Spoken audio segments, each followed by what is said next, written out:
During this period, we went on an exercise with the newly arrived American forces. These were a pre-war territorial unit who dressed in uniform similar to Lord Baden-Powell, with a large hat and riding breeches. We had to collect supplies from a depot to the north of London. We headed the convoy of approximately 80 wagons, and our vehicles were governed to a speed of 24 miles per hour.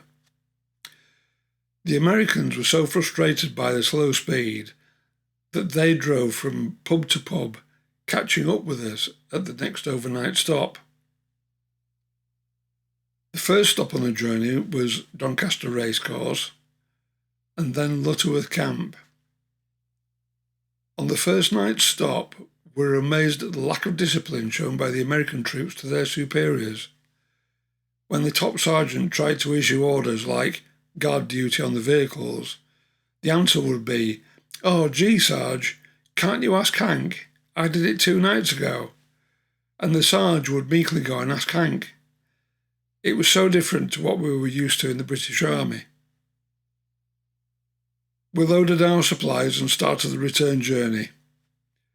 One day I had 7 tons of jam on my lorry, and shortly after crossing the Scottish border, the near side front wheel dropped into a ditch at the side of the road, and the vehicle was stuck. Our breakdown vehicle was unable to pull the lorry out, and very slowly the Americans caught up with us.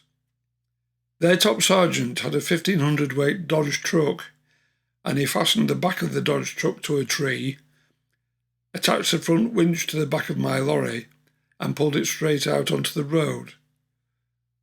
This shows how much we needed more modern equipment at that time in our army.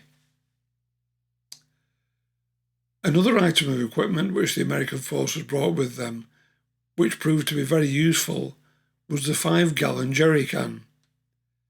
Prior to this time, petrol was stored in 4-gallon square tins known as flimsies, and they were very prone to leaks after a knock, and with smoking soldiers around, several vehicles and their load of petrol went up in flames.